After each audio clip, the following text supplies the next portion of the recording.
Christophe. Bonjour. Est-ce qu'on peut parler déjà de l'état des troupes? Est-ce qu'il y a des petites choses à savoir?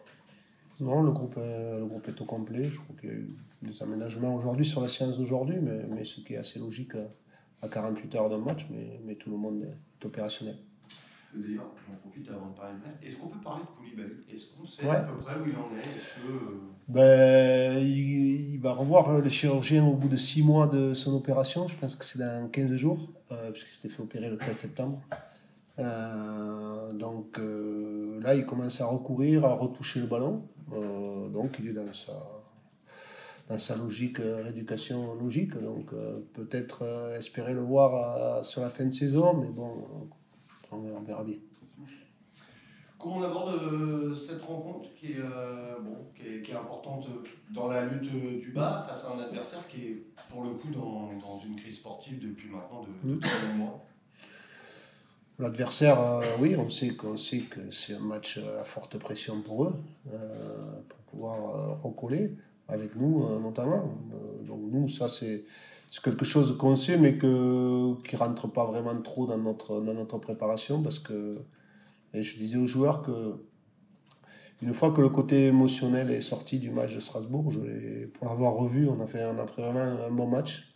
Je pense que si on avait pu égaliser, ne serait-ce qu'égaliser, peut-être que la vision n'aurait pas été la même à la fin. Mais sur ce qu'on a fait défensivement et offensivement par rapport à une équipe de Strasbourg, que je voyais sur les derniers matchs se créer beaucoup d'occasions ou autres, contre nous, ils ne n'ont pas créé beaucoup. Et donc, voilà, après, on sait ce qui... Donc, il faut qu'on ait... Voilà, cette volonté de continuer à... Je trouve qu'on a des progrès dans ce qu'on fait dans le jeu, donc il faut qu'on ait toujours cette volonté et d'avoir ce désir d'aller faire une performance. Et quand on dit désir de faire une performance, c'est ce qu'on fait sur le terrain. Après, la logique de résultat, elle découle de ça. Si on se met une pression de résultat, pour moi, c'est pas la bonne façon d'aborder ces matchs qui restent, parce que celui-là, ça fait partie des 10 qui restent aussi. Voilà, il faut. L'objectif, nous, c'est avant la trêve de passer cette barre de 30 points. Le fait que l'adversaire soit sur 13 matchs en victoire, ça c'est difficile à prendre en compte parce que les joueurs pourraient croire que c'est un peu plus simple. Ou est-ce que le fait que la pression comptable soit sur l'adversaire, ça peut aider cette équipe, votre équipe, à se lâcher à l'extérieur, ce qui, sans lui manquer de respect, c'est peut-être le petit point qui manque encore. Oui, sûrement. Après. Oui, il faut qu'on s'occupe vraiment de nous. On sait qu'à l'extérieur, même si le dernier match avait été positif à Brest, ben voilà, il faut avoir l'envie, j'allais dire, l'ambition à l'extérieur de faire ce qu'on fait à la maison, c'est-à-dire de ne pas aller là-bas pour défendre quoi que ce soit. Je crois qu'on a notre jeu à mettre en place. On sait qu'on a des qualités. L'équipe de Reims en a beaucoup aussi. C'est une équipe qui est très forte sur les 1 contre 1. Voilà, c'est un peu d'ailleurs surprenant qu'ils en soient là. Mais après, voilà, la série, on sait que on a connu ça nous aussi. Je disais, la Ligue 1 pour des équipes un peu comme nous, elle est faite de séries. Malheureusement, la nôtre s'est arrêtée contre Strasbourg. On espère reprendre simplement une autre. Elle s'est pris plusieurs cartons rouges sur ces derniers matchs, cette équipe rémoise. Est-ce que c'est quelque chose qu'on aborde dans la préparation d'un match, sur le fait qu'en face, peut-être des joueurs peuvent être un peu, dégoupiller un peu, être un peu en retard? Est-ce que là-dessus, en tant que coach, vous Non, franchement, même quand vous m'avez parlé, on parlait de l'arbitre, enfin, moi je me concentre vraiment à mettre mon équipe dans les meilleures conditions. Après voilà, si l'équipe adverse fait des fautes, elle est sanctionnée normalement. Non, mais c'est pas quelque chose que je regarde. On va voir Maître Junior Traoré tout à l'heure en conférence de presse. Est-ce que vous diriez que par rapport à la première partie de saison, les adversaires le serrent peut-être un petit peu plus, lisent un peu mieux son jeu et la façon de le prendre justement? Ouais, je crois qu'il fait partie des cibles de l'adversaire. On le voit sur chaque match. On sait qu'il y a 2 voire 3 joueurs sur lui. On en a parlé, on a vu en vidéo avec lui, pas plus tard que cette semaine. Donc on travaille certains positionnements, que ce soit en vidéo, que ce soit à l'entraînement. Il y a des positionnements qu'il peut aussi changer pour mettre en difficulté l'adversaire. Donc voilà, c'est quelque chose qu'on espère mettre en place. Je crois qu'il a fait une première partie de saison à la fois sur ses qualités, à la fois sur des statistiques qui étaient quand même assez impressionnantes. Donc on s'était habitué à ce niveau-là, notamment en stats, un peu moins en ce moment. Je crois qu'il a eu quand même un mois de janvier un peu difficile entre sa maladie, c'est un peu ses ennuis musculaires. Donc je pense il va être sur la dernière partie de saison du niveau qu'il avait sur la première. Voilà, il a eu un petit creux, comme beaucoup de joueurs, un peu cet hiver. Mais comme je dis, les grands joueurs arrivent toujours au bon moment. Les bons moments, c'est le money time, comme on dit, c'est ces matchs-là, c'est les 10 derniers matchs. Comme Junior fait partie des grands joueurs de cette Ligue 1, je sais qu'il va être présent. Et c'est un des joueurs qui subit aussi le plus de fautes. On le voit, il n'est pas souvent épargné. On voit aussi qu'au niveau de l'épaule, où il a un petit peu mal, il est souvent touché. Est-ce que, justement, dans les séances vidéo que vous avez pu avoir avec lui, est-ce que, je sais pas, vous lui demandez pas de changer son jeu, mais peut-être de penser, d'évoluer un peu différemment pour être moins sous le coup des coups, et puis peut-être aussi pour permettre à ses coéquipiers de se libérer un peu plus? Non, changer son jeu, non. Changer de positionnement, du moins améliorer son positionnement, oui. Je crois qu'il faut aussi utiliser les qualités de ces joueurs. Je crois que Junior a des qualités de percussion. Donc, quand on a des capacités de percussion, de dribble, eh bien, on est soumis souvent en faute. Ça, on ne peut pas l'empêcher. Après, il y a des positionnements, comme vous dites, qui peuvent être améliorés pour permettre à d'autres d'avoir d'autres espaces, simplement. Donc, et poser un problème différent à l'adversaire. Mais oui, c'est un joueur qui est ciblé. Je me rappelle même de la première minute du match ici aller contre Reims, où il y avait eu un tacle assez costaud sur lui. Donc voilà, mais bon, il le sait, c'est à lui aussi de pouvoir se protéger, c'est à lui de se mettre dans des zones où peut-être il est moins facilement touchable par l'adversaire. Voilà, mais c'est un garçon qui a soif d'apprendre, qui est à l'écoute, donc il sait qu'il a des choses encore à améliorer sur cette deuxième partie de saison, sur fin de saison. Le fait que Perrin ait pris le relais et soit plutôt en feu, est-ce que ça peut, à contrario match après match, le relibérer un petit peu? Parce que ça va être compliqué pour l'adversaire de mettre un joueur sur les deux, sinon ça veut dire qu'il y aura d'autres joueurs qui auront énormément de... Bien sûr, mais je crois que voilà, on parle beaucoup de juniors, mais la saison que fait Gaëtan aussi est assez extraordinaire en termes de qualité, en termes de stade. Donc, on veut bien qu'ils se focalisent tous sur l'un, mais on sait qu'il y a l'autre qui peut prendre le relais aussi. Donc voilà, c'est une de nos forces cette année. Et ça doit permettre aussi à d'autres joueurs encore d'éclore, notamment sur notre attaquant, que ce soit Lasso, que ce soit Flo, que ce soit Théo, ou Ado quand il rentre aussi. Je crois que c'est des joueurs qui ont la qualité pour profiter aussi des espaces que ces deux joueurs peuvent laisser en mobilisant des défenseurs. Vous n'avez pas parlé de l'aspect comptable, vous avez quand même dit on a l'objectif des 30 avant la trêve. Est-ce que quand même on a le sentiment que ce match-là peut vous permettre d'avoir une fin de saison un peu plus tranquille? Est-ce que le dire c'est l'enjeu aussi du week-end? Ouais, je pense que c'est pas se mentir aussi. Il faut souvent regarder la réalité en face. On sait que si on arrive à gagner ce week-end, on élimine pratiquement un adversaire de la course au maintien. Pas éliminé, mais je crois que si on passe la barre des 30 points sur l'aspect psychologique, c'est important. C'est pour ça que voilà, j'aimerais partir en trêve avec cette barre franchie. Voilà. Après, je ne sais pas à combien va se jouer le maintien, aucune idée. Parce que regardez, l'année dernière, ça s'est joué à 29 points, le barragiste. Donc, on y est presque. Donc, cette année, peut-être que ça peut se jouer plus. Mais d'autre côté, on ne regarde pas que ça. Moi, ce que je dis aux joueurs, c'est avoir cette idée sur les 10 derniers matchs de bien finir notre saison pour que la saison, elle est bonne, mais elle peut être très bonne si on enchaîne bien, si on est à la continuité de ces 10 matchs-là. Et justement, vous sentez qu'il y a cette montée en puissance chez vos joueurs. Avant la victoire contre l'OM, on sentait que voilà, ça marquait contre Toulouse, contre Brest. Et là, ça n'a pas marqué. Ça n'a pas marqué, mais le match a été bon quand même. Ouais, non, mais voilà, c'est le football. Hein, je crois que vous avez tous vu le match cette semaine. C'est comme ça. Mais voilà, on sait que nous, on peut faire peur à l'adversaire. Et ça, c'est une grosse force. C'est-à-dire que, comme je vous l'ai dit, avec notre capacité offensive, on sait qu'on peut marquer des buts. Et ça, c'est important. C'est important. Donc, ce que je dis aux joueurs, que ce soit à domicile ou à l'extérieur, il faut qu'on ait la mission de faire peur à l'adversaire, c'est-à-dire que savoir que on peut marquer, on marque souvent. Donc ça, il faut qu'on continue à vouloir avoir cette ambition-là. Vous dites domicile ou extérieur, mais alors qu'est-ce qui fait qu'aujourd'hui, encore, il y a quand même une démarcation, même si je suis d'accord avec vous, le match à Brest, il y avait eu des choses intéressantes, mais vous voyez ce que je veux dire, il y a quand même une vraie démarcation entre domicile et extérieur. Qu'est-ce qui fait que cette équipe n'arrive pas encore, alors que vous le répétez mais je pense qu'il y a beaucoup de choses. Il y a aussi, quelque part, peut-être une gestion du tempo qui est moins bonne à l'extérieur. Et là, ça demande, comme j'ai dit, les cadres doivent être importants aussi là-dessus pour gérer les temps forts et les temps faibles d'un match. Je trouve qu'on le gère bien, voire très bien sur les matchs à la maison et un peu moins sur les matchs à l'extérieur où je trouve que chaque fois sur nos temps faibles, on prend des buts. Mais comme je dis, après aussi, c'est l'ambition qu'on a parce que sur les derniers matchs à l'extérieur, quand même, on marque 2 buts à Monaco, on marque 2 buts à Brest sur des équipes estampillées Ligue des Champions. Donc ça veut dire qu'on est capable, même ces équipes-là, de les mettre en difficulté.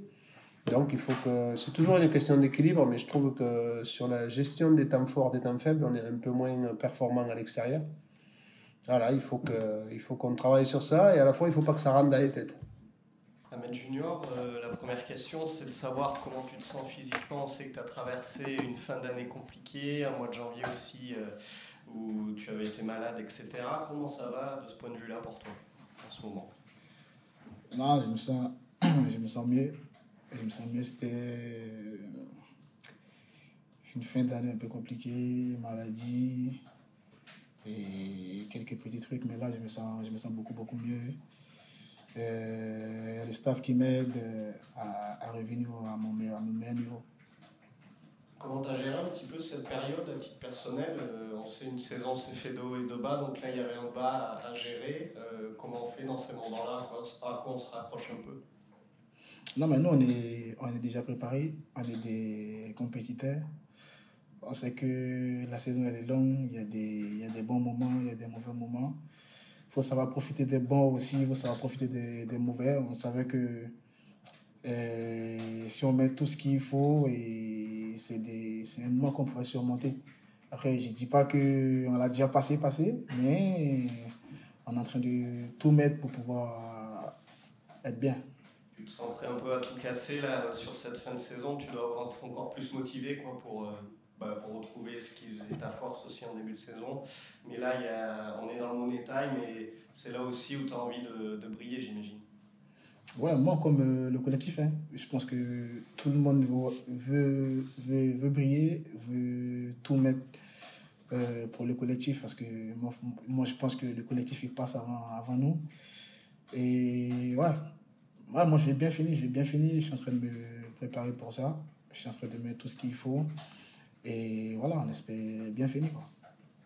Est-ce que tu sens que par rapport à la première partie de saison, tes adversaires lisent, je ne vais pas dire un peu mieux ton jeu, mais te cernent d'un peu plus près, font peut-être un petit peu plus de fautes, savent un peu mieux comment te prendre, ce qui fait que c'est peut-être, je ne vais pas dire un peu moins facile, mais tu sens que c'est peut-être un petit peu plus compliqué en seconde partie de saison, là, avec les adversaires qui lisent un peu mieux le jeu, qui font peut-être plus de vidéos sur toi, etc. Ouais, je pense que oui. Ça, c'est tout à fait normal, parce que comme nous, on étudie les équipes, c'est normal qu'eux aussi nous étudient aussi. Je pense que ils essaient de me cibler un peu, mais pas que moi seul, il y a aussi Gawet, il y a aussi plein de monde. Ouais, je pense qu'ils me ciblent un peu, souvent ça vient à 2, ça vient à 3. Voilà, c'est normal, c'est le football. Il faut trouver des solutions. Là, je pense qu'on a trouvé quelques-uns et voilà, il faut juste mettre en évidence, quoi. Mais on sent durant les matchs que parfois tu prends un peu cher, notamment ils te ciblent au niveau de l'épaule. On sent que des fois tu souffres un peu de ce côté-là. Comment est-ce qu'on fait justement pour résister à ce genre de duel physique, à ne pas dégoupiller ? Il y a un travail en salle, un travail peut-être un peu psy. Raconte-nous un peu. Non, j'essaie de travailler avec le psy aussi, sur moi-même. J'essaie de travailler aussi en salle. Après, moi, j'ai des petits pépins aussi. Ça veut dire, quand ça me tape là-bas, là, ça pique un peu. Mais comme je t'ai dit, c'est normal. Il n'y a pas de joueur qui est bien à 100%. On a toujours quelque chose. Et voilà, après, quand tu es dans le fait de l'action, tu ne penses pas à tout ça. Après, quand tu prends le coup, ça arrive. Nul est intouchable. C'est le football, donc on essaye de faire de notre mieux, quoi. On sait que tu es un joueur de caractère, très souriant devant nous sur la presse, mais quand tu es sur le terrain, tu es un leader, tu parles beaucoup. Et sur la partie de saison où c'était un petit peu plus compliqué pour l'équipe, pas que pour toi, on sentait que voilà, on voyait un Ahmed Junior Traoré un peu plus grognon. Hein, mais c'est pas une critique, mais voilà, on sent aussi que tu as un sacré caractère et que quand ça allait un peu moins bien, on t'entendait peut-être un peu plus. Ouais, on essaie de, comme j'ai dit, de tout mettre. C'est vrai, on est positif, mais quand ça ne va pas, il faut trouver des solutions. On essaie d'aider l'équipe comme on peut. Il y a moi, il y a Gawet, il y a Elie, Joubal, Donovan. Voilà, on essaie de transmettre ce qu'on s'est dit, entre nous, ce qu'on s'est dit avec le coach. Je crois que c'est quelque chose de normal. Après, moi, j'essaie de faire de mon mieux, d'essayer de donner un peu la voix sur le terrain, essayer d'aider mes coéquipiers, comme eux aussi ils m'aident, parce que, comme je t'ai dit, c'est le collectif. Et ça se passe bien, et voilà. Après, il y a des moments compliqués, là, il faut trouver des solutions, pas se tirer là-dessus, quoi. Comment est-ce que vous l'abordez, ce match contre Reims, qui est une équipe qui va pas très bien en championnat, même si en Coupe de France, ils sont toujours en lice, mais en championnat, ça fait un petit moment qu'ils n'ont pas gagné. Au match aller, vous aviez réalisé un match plutôt plein, en tout cas tactiquement. Ça a été pas forcément serré, puisque vous meniez 2-0, vous prenez un but vraiment à la toute fin. Comment tu l'abordes cette rencontre avec un adversaire qui est beaucoup moins bien qu'au match aller? On aborde ce match comme les autres matchs, il n'y a pas de petit adversaire. Après, c'est vrai qu'ils traversent un moment un peu plus compliqué, mais n'oublions pas qu'ils ont des bons joueurs. C'est une équipe qui avait fait une parfaite début de saison. Voilà, et c'est le football, il faut peu pour rebondir. Donc nous, on se prépare comme d'habitude. On va aller là-bas costaud, comme on a toujours fait, et essayer de tout mettre, quoi. De tout mettre et essayer de remporter ce match. Il faut essayer aussi de performer à l'extérieur. Vous n'avez pas peut-être suffisamment réussi à le faire cette saison. Donc là, c'est une vraie occasion contre un adversaire en difficulté de faire le plein de confiance à ce niveau-là aussi, quoi. Ça pourrait faire du bien de gagner évidemment à Reims, d'autant plus à l'extérieur, quoi. Ouais, c'est vrai qu'à l'extérieur, on a gagné moins de matchs, on a pris moins de points. Ça serait un match compliqué contre des adversaires qui sont à la recherche de points, nous comme eux. Et ça c'est sûr qu'ils vont essayer de tout mettre parce qu'après ils jouent chez eux, ils sont dans un moment un peu plus compliqué. Peut-être s'ils disent vas-y, c'est l'AGIA qui vient, on va essayer de tout mettre pour rebondir. Nous on le sait, nous on s'est parlé entre nous, on a préparé bien la semaine. Et voilà quoi, on va essayer, on va aller comme on a abordé tous les matchs et on espère que ça va bien se passer pour nous. Et selon toi, qu'est-ce qu'il faut régler un peu? Bon, c'est toujours facile à dire hors terrain, mais pour arriver à être plus régulier à l'extérieur, notamment dans la gestion des temps faibles, où on a l'impression que dès qu'il y a un temps faible à l'extérieur, ça fait but contre vous, quoi. La dernière fois, on ne peut pas déplacer la baie des champs. Hein. C'est ça. Ouais, je pense qu'à l'extérieur, on est plus en difficulté dans comment gérer les temps faibles. Et surtout peut-être en deuxième mi-temps quand on revient. Après, comme j'ai dit, on essaie toujours de trouver des solutions. On se parle beaucoup. Et voilà, on a trouvé des solutions, on essaie de les mettre, on espère que ça va marcher, quoi. Et on profite que tu sois là, donc ça fait 6 mois, un peu plus que tu es à la GIA. Il y avait un peu, on sait derrière cette arrivée, l'enjeu de relancer les choses un peu au niveau de ta carrière aussi, d'avoir un second souffle un peu en venant à Auxerre. Quel regard tu as là-dessus? Et tu sens que la mission est en train d'être bien réussie, quoi? Non, la mission n'est pas encore terminée parce que le championnat est fini le 18 mai. On a encore 10 matchs. Moi, j'appelle ça 10 finales. Il faut aller chercher le maximum. Après, c'est vrai qu'à la GIA, moi, je suis bien. Comme je l'ai dit, depuis que je suis arrivé, j'ai dit ici, j'ai trouvé une famille. Je me sens chemin. Et tout de suite, ils m'ont mis dans le bain. Ils m'ont mis en confiance. Ils m'ont tout donné. Et moi, j'essaie de leur redonner ce truc qu'ils m'ont donné. Et voilà, quoi. Je suis content d'être ici. Et j'espère qu'on finira bien ces 10 matchs. Ça faisait un moment que tu n'avais pas été autant épanoui dans un club et sur le terrain. Ouais. Ça faisait un moment, ça faisait 2 ans. C'est beaucoup quand même. Parce que là, il m'aurait donné ce truc-là. Il m'aurait donné le sourire, le plaisir de jouer au football. La confiance, parce que je sens de partout, que ce soit avec l'équipe, avec les joueurs, le staff, tout le monde, avec les supporters, la ville, tout ça. Franchement, je me sens chez moi et voilà quoi. Ça donne envie de rester? Ça donne envie de rester, ouais. Là, non, ça donne envie de rester, ouais, mais pour le moment, on ne parle pas de ça, on parle que de comment finir en beauté la saison. Après, pour la saison prochaine, on verra bien.